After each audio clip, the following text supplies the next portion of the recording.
Follow us on Facebook, Twitter, and Instagram. Hello, everyone. This is Angel from Have Faith, Let It Begin. A little programming note. Sunday, July 19th. Sunday, July 26th at 10 a.m. on a Sunday, I will be once again delivering 2 messages at the church that I attend, First Reformed Church.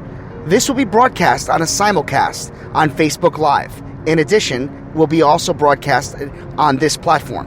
We hope that you will be joining us. We hope that you will take part in a special 2-part message. This has never been done before. I've never done this before. I've never done 2 Sundays back to back. It's a great challenge, and I'm looking forward to delivering the message. For those of you right now that are getting ready for another episode of Have Faith, Let It Begin, let's get ready for the Crazy Date story. And it's Crazy Date Part 8. Have Faith, Let It Begin starts right now. 10 seconds to go. Heavenly Father, we thank you for everything you're doing. Lord, continue to be with our thoughts and my prayers. Broadcasting live worldwide. On June 16th, 2018, a show designed for you, the Daily Commuter, went live. A weekly show all about faith. A show with motivational topics, inspirational stories, and personal testimony set out to change the world. Don't you see that your faith is coming alive?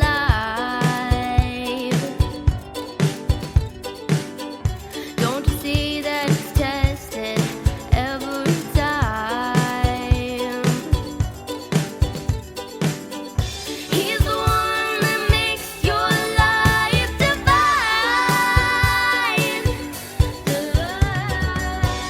He's the one that makes you feel fine.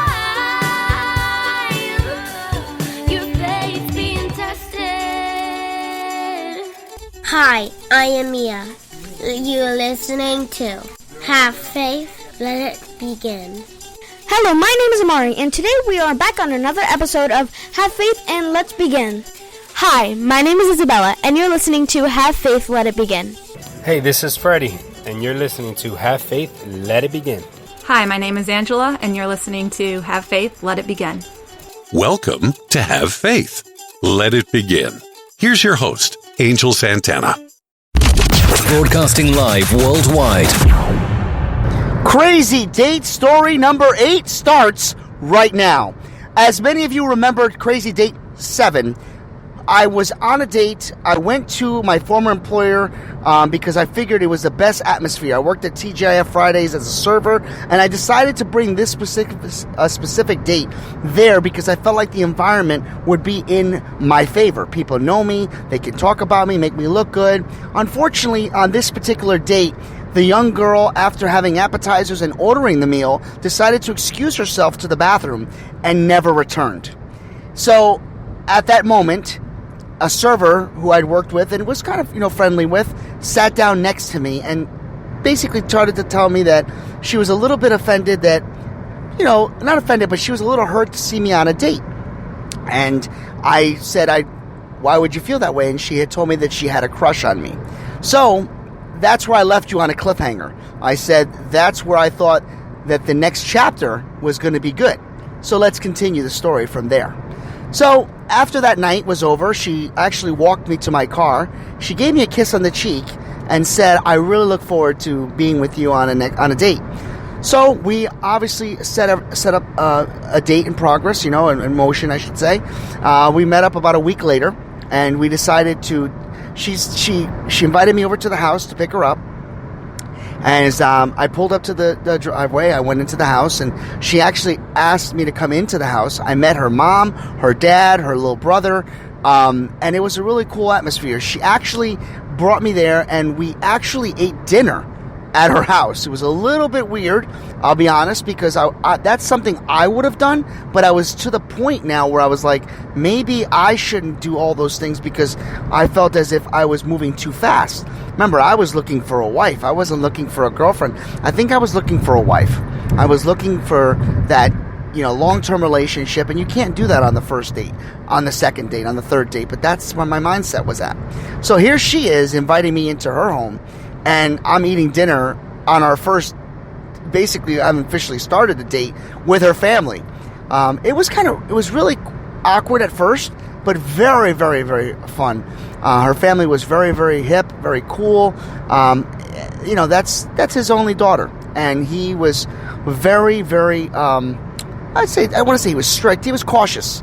I guess she had gotten, at the time I found out that she had just been, she'd been off of a serious relationship of 2 years, but it had been about 6 to 8 months and since the breakup, and he didn't want to see her going through that. And I was a little older than her. I think I was older by about 4 or 5 years. So I was about 25, so she was about 20, 21 years old at the time. And after the dinner was over, it happened to be on a weekend, I should say, and we decided to go to what they call the Providence Fire, water fire, excuse me.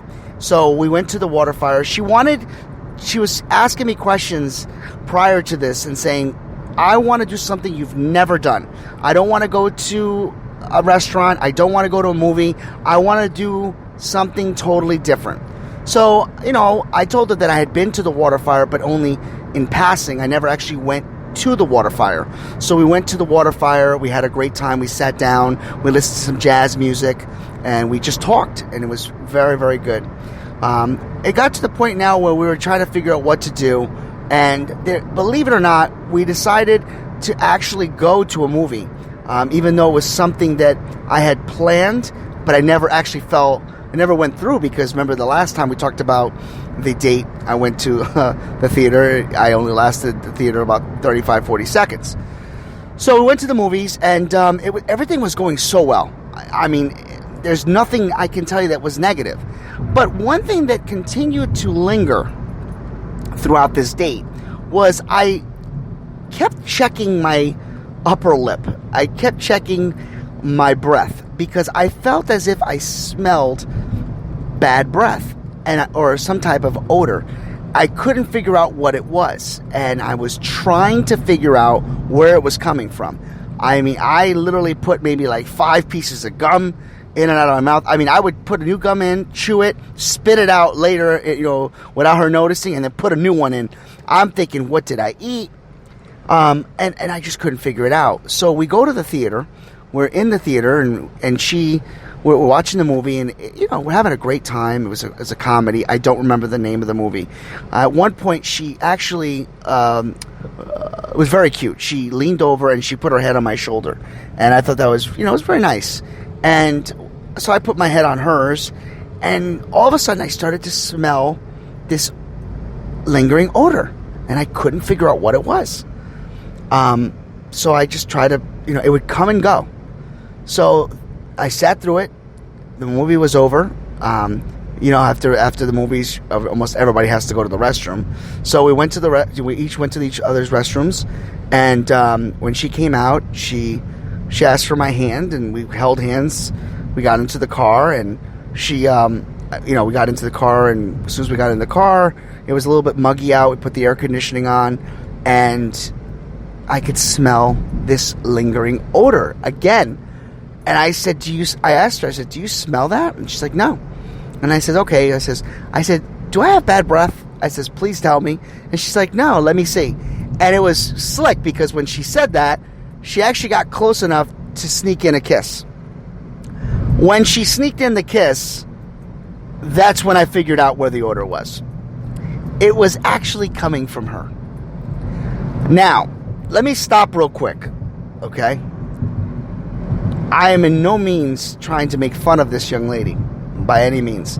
We are still friends to this day. So, I just want to stop and make sure you're aware of that. It is kind of funny, but this is not intended to make fun of her. And she's aware that I'm putting this episode on. So back to the story. I was like, whoa, that doesn't smell too good. But, listen, we all have bad days, right? We all have bad breath days. It's happened. So, no big deal, no harm, no foul. No pun intended. I gave her, asked her if she wanted some gum. And she's like, oh, do I have bad breath? And, of course, being the gentleman that I am, I was like, no, you're good. Because I'm thinking, it doesn't matter. When she puts the gum in her mouth, it's okay. we went to the next destination, went and got ice cream, and the smell got worse. And I just couldn't figure out what was the problem. So I figured, no big deal. One date became 2 dates. On the second date, it was a better date, but toward the middle of the date, the smell came back. On the third date, it was from the minute she got in the car. And I was like, oh my God, I really like this girl, but I can't take it anymore. I just can't take it. So finally, I decided to part ways. I didn't take into consideration that it was an actual issue that she had. And, you know, it was acid reflux. And finally, when I did have the decency to ask her, to tell her, you know, why. And she, you know, she wasn't hurt by it, but she never understood why, I guess, previous relationships, she felt as if maybe that was the reason, and nobody had ever told her. And quite honestly, even though I liked her, I didn't feel as if that was the girl for me. We had gotten past that friends line, and I just didn't feel it. I didn't feel the connection. Obviously, yes, that didn't help with the breath. I'm not going to lie. I'd be lying. But ultimately, there is a happy ending to this story. So it's kind of like a weird, crazy date story. She eventually did seek help, and it got better. The next gentleman that she started to date is the one that she married. And she's happily married to this day with, I believe it's 3 kids or 4 kids, all girls. And to this day, every chance we meet up, she always says, can you smell that? on my cell phone. I'll be like, no, I can't smell that. But that's the crazy date story. But there's a message here, guys. There is. We can't control everything. There are some things that are in our control, some things that are out of our control. One of the lessons that I believe I learned on that date, and I grew from that date, was I was honest with her. That I was completely honest with her. I made sure that I told her exactly how I felt. That I told her what was wrong. And honesty is a very hard thing to find these days. And also to be honest, the fact that she trusted me with the information and was patient with me and didn't react meant that I built a good enough foundation with her, a good enough friendship with her, that she could take that feedback. But it's all about the approach. It's all about how we deliver our message. Can we do that? Can we be honest with each other? Can we share in our good fortunes with each other? Can we share our secrets with people that we trust? That's something that we should think about. And that's today's episode of Crazy Date number 8. Next time we talk, there'll be something else. Something that really gets to the point where I have a nervous breakdown. Oh yeah, Crazy Date number 9 is next Thursday. You don't want to miss that one. That one puts me in a meltdown. That's going to be interesting. Talk to you tomorrow on Friday, folks. Have faith. Let it begin.